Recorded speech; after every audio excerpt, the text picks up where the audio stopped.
गुरुसमारम्भां यतिशेखरमध्यमां लक्ष्मीवल्लभपर्यन्तां वन्दे गुरुपरम्पराम् ஆழ்வார்கள் வாழி அருளிச் செயல் வாழி தாழ்வாதுமில் குறவர்தாம் வாழி இகழ்வாறுமுய்ய அவர்கள் உரைத்தவர்கள் தாம் வாழி செய்யமறை தன்னுடனே சேர்ந்து. யசோதா பாவனையிலே கிருஷ்ணானுபவத்தை 241 பாசுரங்கள் வரை செய்தருளிய பெரியாழ்வார் மேலே பெரியாழ்வார் திருமொழி 3ஆம் பத்து 4ஆம் திருமொழியிலே கண்ணபிரான் பசுக்களை எல்லாம் மேய்த்துவிட்டு வருகின்ற காலத்திலே திருவாய்ப்பாடியிலே ஏற்பட்ட சம்பிரமங்கள் கோலாகலங்கள், அந்த திருவாய்ப்பாடியிலே இருக்கக்கூடிய பெண்கள் எல்லாம் அந்த கண்ணபிரானுடைய அழகிலே மயங்கி நின்ற நிலை, அதனையெல்லாம் அனுபவிக்கின்றார் இந்த 3ஆம் பத்தினுடைய 4ஆம் திருமொழியிலே. இதிலே 5வது பாசுரம். இந்த 5வது பாசுரத்திலே ஒரு கோபிகை என்ன சொல்லுகிறாள் என்றால், இந்த கண்ணபிரான் பசுமைத்து விட்டு இவ்வளவு அழகாக வருகின்றானே, இவனை தவிர நான் வேறு யாருக்கும் வாழ்க்கைப்பட மாட்டேன் என்று, இவனையே நான் மணாளனாக அடைவேன் என்று அப்படி சொல்லுவதாக இந்த பாசுரம் அமைந்திருக்கிறது. சுருள் பங்கி நேத்திரத்தால் அணிந்து பத்தினின் நாயர் கடைத்தலையே பாடவும் ஆடக் கண்டேன். பெண் மற்றொருவர் கண்ணை பேரலொட்டேன் ஆயிரம் தோரையம் மாயற்கல்லால் கொத்தவனுக்கு வராம் என்னென்னே குடமென்கள் கொடீராகில் கோழம்பமே. கண்ணபிரான் பசுக்களை எல்லாம் மேய்த்து விட்டு வருகின்ற அந்த காட்சி எவ்வளவு அழகாக இருக்கிறது பாருங்கள். சொல்லுகிறாள் ஒரு கோபிகை. என்ன சொல்லுகிறாள்? சுற்றி நின்றாயர்கள் தழைகளிடா என்று, ஆயர்கள் எல்லாம் சுற்றி நின்று தழைகள், தழைகள் என்னால் குடைகள் என்று கொள்ளலாம். அப்படி அவர்கள் எல்லாம் தழைகளிடா என்னால் அந்த கண்ணனுக்கு வெயிலிலே வாட்டம் வரக்கூடாது என்பதற்காக மயிர்பீலிகளாலே ஆன ஒரு குடைகள் அவற்றையெல்லாம் பிடித்து கொண்டு அப்படி வருகின்றார்களாம். சுற்றி நின்றாயர் தழைகளிடா.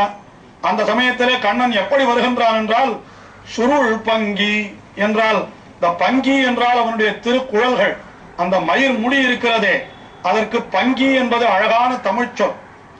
அதுதான் ஒருவேளை ஆங்கிலத்திலே கூட பங்கி என்று வந்திருக்குமோ என்று கூட நான் வேடிக்கையாக சொல்லுவதுண்டு. அந்த பங்கி என்கிற ஒரு அழகான சொல் அது. சுருள் பங்கி என்றால் அவனுடைய சுருண்ட திருக்குழல்கள், அந்த சிருண்ட திருக்குழல்கள். அதற்கு மேலே கண்ணபிரான் என்ன அணிந்து கொண்டிருக்கிறான் என்றால், நேத்திரத்தால் அணிந்து. நேத்திரம் என்றால் வடமொழியிலே நேத்திரம் என்ற சொல்லுக்கு கண் என்று பொருள். இப்பொழுது கண்ணபிரான் நேத்திரத்தால் அணிந்து என்னால் அந்த மயில் தோகையிலே இருக்கக்கூடிய மயில் கண், அந்த மயில் தோகையினுடைய நடுவிலே இருக்கக்கூடிய பாகத்திற்கு மயில் கண் என்று பெயர். அதைத்தான் இந்த இடத்திலே நேத்திரம் என்ற சொல்லாலே சொல்லுகின்றார். எப்பொழுதும் கண்ணபிரானுக்கு அலங்காரம் என்னால் அவனுடைய குழல்களை எல்லாம் வாரி எடுத்து கட்டி அந்த குழலினுடைய நடுவிலே ஒரு மயில் தோகை, அந்த மயில் பீலியை அணிவது வழக்கம் அல்லவா? அதைத்தான் இந்த பாசுரத்திலே பெரியாழ்வார் அற்புதமாக காட்டுகின்றார். எப்படி காட்டுகின்றார் என்றால், சுருள் பங்கி நேத்திரத்தால் அணிந்து என்று அந்த சுருண்ட பங்கி குழல்களின் நடுவிலே அந்த மயில் பீலியை அணிந்து கொண்டு அவன் எப்படி வருகின்றான்? பற்றி நின்று ஆயர் கடைத்தலையே என்று. ஆயர் தலைக்கடை என்றால் ஆயர்கள் எல்லாம் வருகிறார்கள், அவர்களுக்கு முன்னாலே கண்ணபிரான் வருகின்றான். அவர்களுக்கு தலைவன் அல்லவா அவன் வருகின்றான். வருகின்ற பொழுது எப்படி வருகின்றான் என்றால், பாடவும் ஆடக் கண்டேன் என்று, ஆடிக்கொண்டும் பாடிக்கொண்டும் அப்படி அவன் கூத்தாடிக்கொண்டு வருகின்ற காட்சி. இப்படிப்பட்ட உயர்ந்த காட்சியை கண்டவர்கள் யார்தான் மயங்காமல் இருப்பார்கள்? அப்படி பார்த்த உடனே எனக்கு என்ன ஆகிவிட்டது தெரியுமோ? அன்றி பெண் மற்றொருவருக்கு என்னை பேசலோட்டேன், இவனுக்கு தவிர வேறு யாருக்கும் என்னை பேசலோட்டேன் என்கிறார். பேசலோட்டேன் என்னால் என்ன அர்த்தம் என்னால், இந்த பெண்ணை மற்றொருவனுக்கு கொடுக்கலாமே என்று பேசினால் கூட என்னால் தரித்திருக்க முடியாது. என்னை கொடுக்க வேண்டும் என்றால், மனம் செய்து கொடுக்க வேண்டும் என்று சொன்னால் இவனுக்குத்தான் கொடுக்க வேண்டும். யாருக்கு என்றால், இப்படி சுருள் பங்கி நேத்திரத்தால் அணிந்து இப்படி பாடிக்கொண்டும் ஆடிக்கொண்டும் வருகின்றானே கண்ணன், இவனுக்கு அன்றி மற்றொருவருக்கு என்னை பேசவும் நான் ஒட்ட மாட்டேன். மற்றொருவனோடு இவளை சேர்த்து வைக்கலாம் என்ற பேச்சு கூட வேறெங்கும் எழக்கூடாது. யார் இவன் என்றால் இவன்தான் மாலிருஞ்சோலையம் மாயற்கல்லால் என்று, மாலிருஞ்சோலையம் மாயன் என்று திருமாலிருஞ்சோலை என்கிற திவ்ய தேசத்திலே எழுந்தருளி இருப்பவன் அவன். அந்த எம்பெருமான் தானே கண்ணனாக வந்து அவதரித்தவன். ஆயினாலே அந்த தர்மி ஐக்கியம் ஆயினாலே கண்ணனையே அந்த மாலிருஞ்சோலை எம்பெருமானாக அனுபவிக்கின்றார். மேலும் மாலிருஞ்சோலை எம்பெருமான் அவனுக்கு என்ன பெயர்? அழகன் என்பதே பெயர். இன்றைக்கும் திருமாலிருஞ்சோலையிலே எழுந்தருளி இருக்கிற அந்த எம்பெருமானுக்கு அழகர் என்பது தானே திருநாமம். ஆஹா, அந்த அழகனுக்கல்லால் மற்றொருவருக்கு என்னை நான் பேசலொட்டேன் என்று சொல்லிவிட்டு மேலே தன்னுடைய தாயாரை பார்த்து அவள் சொல்லுகிறாளாம். யார்? அந்த கோபிகை. கொற்றவனுக்கு இவளாம் என்று எண்ணி கொடுமின்கள்.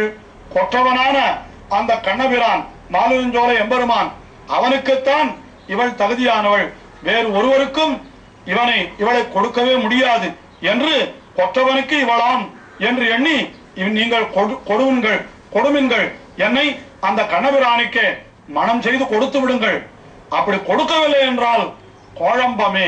கோழம்பம் என்னால் குழப்பம் என்று பொருள். ஆஹா, நீங்கள் கொடுக்கவில்லை என்றால் அதற்கு பிறகு குழப்பம்தான். குழப்பம் என்னால் அதற்கு பிறகு என்னுடைய உயிர் தங்காது. இவளை வைத்துக் கொண்டு என்ன செய்வது என்று நீங்கள் குழம்பத்தான் வேண்டி இருக்கும். இவனுக்கு கொடுமின்கள் கொடுகிறார்கள், உங்களுக்குத்தான் குழப்பம், உங்களுக்குத்தான் குழப்பம் வந்து சேரும் என்று தன்னுடைய தாய்மாரை பார்த்து இந்த கோபிகை சொல்லுவதாக அற்புதமான பாசுரம். அந்த கோபிகை பாவனையிலே பெரியாழ்வார் அருளி செய்கிறார். ஆஹா, கண்ணபிரான் வருகின்ற அழகு, அந்த அழகின் காரணமாக அதில் ஈடுபட்ட கோபிகை அவனுக்கே தன்னை கொடுக்க வேண்டும் என்று சொன்னதாக இப்படி அமைந்திருக்கிறது இந்த 5வது பாசுரம். அடுத்தபடியாக 6வது பாசுரம். அதிலே என்ன தெரிவிக்கிறாள் என்னால் அதிலே ஒரு கோபிகை தெரிவிக்கிறாள். கண்ணபிரான் அப்படி மாடு மேய்த்துக் கொண்டு வந்து கொண்டே இருக்கிறான். அவனை எப்படியாவது நம் முன்னாலே சற்று நேரம் நிறுத்தி வைத்து அவனுடைய திருமுக மண்டலத்தை சேவிக்க வேண்டும். அதற்கு என்ன வழி? அவனோ சென்று கொண்டே இருக்கிறான். என்ன செய்யலாம் என்று பார்த்தாள். அதற்கு ஒரு வழி சொல்லுகிறாள் மற்றொரு கோபிகை. கண்ணபிரானை நிறுத்தி வைத்து அவனுடைய திருமுக மண்டலத்தை 1-2 முறை அப்படி கண்ணாலே காண வேண்டும் என்கிற ஆசையினாலே சொல்லுகிற வார்த்தையாம் இது. விலங்கத்தம் திருநெத்திமேல் திருத்திய கோரம்பும் திருக்குழலும் அந்தரமுழவத் தண்டழைக்காவின் கீழ் வருமாயரோடுடன் வளைகோல் வீசான் இல்லாத வாயப்பிள்ளை அறிந்தறிந்து பேரி போதுமாக வந்து கொண்டார் என்ன வளைத்து வைத்து பவளவாய் முருகனும் காண்போன் தோழி. கண்ணபிரான் வருகின்ற அழகு அது எப்படி இருக்கிறது என்றால், சிந்துரமிலங்க தன் திருநெத்தி மேல், தன்னுடைய திருநெத்தியிலே சிந்துரத்தை அணிந்து கொண்டிருக்கின்றான். சிந்தூரம் என்றால் அது ஸ்ரீசூர்ணம் என்பது போல ஒரு சிவந்த வடிவிலே இருக்கக்கூடிய ஒரு அது பொடிய, அதை நன்றாக குழைத்து நெற்றியிலே அணிந்து கொள்வது உண்டு. அதை திலகமாக அணிந்து கொள்ளுகிறான். அதைத்தான் சிந்துரமிலங்க தன் திருநெத்தி மேல் திருத்திய கோரம்பு. திருத்திய கோரம்பு, கோரம்பு என்னால் அழகான திலகம்.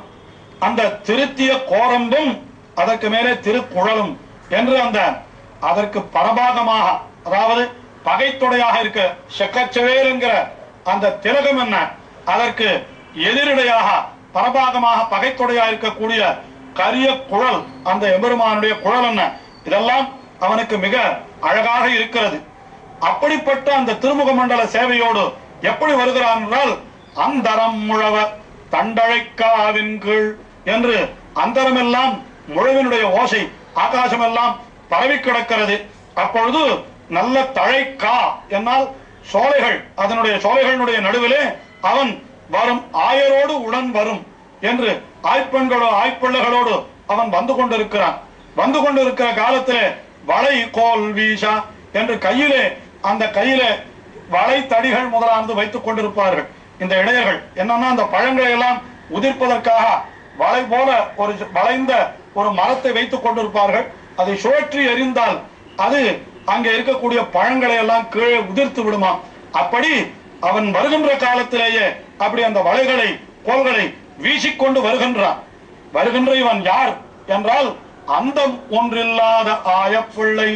அந்தம் ஒன்றில்லாத என்றால் தன்னுடைய அழகுக்கு எல்லையே இல்லாதவன் என்ற அர்த்தம். அந்தம் என்றால் முடிவு. இங்கே எதனுடைய முடிவு சொல்லப்படுகிறது? அழகினுடைய முடிவு. அந்தம் ஒன்றில்லாத ஆயப்பிள்ளை, அழகிற்கு முடிவில்லாத ஆயப்பிள்ளையான இந்த கண்ணபிரான் அவன் அறிந்து அறிந்து இவ்வீதி போதுமாகில் தானே தெரிந்தோ தெரியாமலோ அவன் நம்முடைய வீதி வழியாக வருவான் என்றால் அப்பொழுது நாம் என்ன செய்யலாம் என்றால் அவனை பந்து கொண்டான் என்று வளைத்து வைத்து, என்னுடைய பந்தை நீ திருடினாய் என்று நாம் அவனிடத்தில் வீண் பழியை போட்டு விடுவோம். அவன் உன்னுடைய பந்தை நான் எடுக்கவில்லையே, எப்பொழுது எடுத்தேன் என்று சொல்லு என்று அவன் சொல்லுவான்.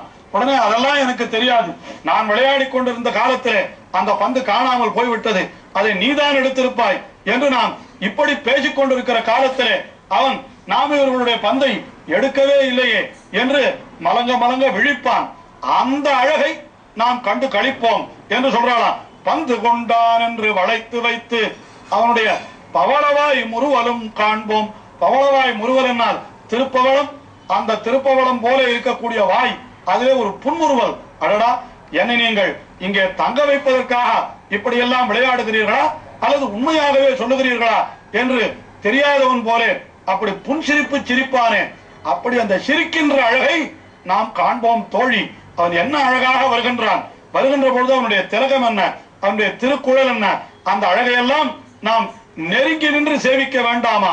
அப்படி நெருங்கி நின்று சேவிக்க வேண்டும் என்றால் அவன் பேரிலே இல்லாத ஒரு பழியை ஏறிட்டு விடுவோம். அவன் பந்து கொண்டான், என்னுடைய பந்தை திருடி விட்டான் என்று அவனிடத்திலே பழியை போட்டால் அவன் அங்கே அப்படி புன்சிரிப்பு சிரித்துக் கொண்டு நிற்பான் அல்லவா? அப்படிப்பட்ட சிரிப்பை கண்டு நாம் அனுபவிப்போம் வாராய் தோழி என்று இந்த பாசுரத்திலே அனுபவிக்கிறார். இதே போன்ற அனுபவம் இன்னும் தொடர்கிறது. அடுத்த நிகழ்ச்சியிலே அனுபவிப்போம்.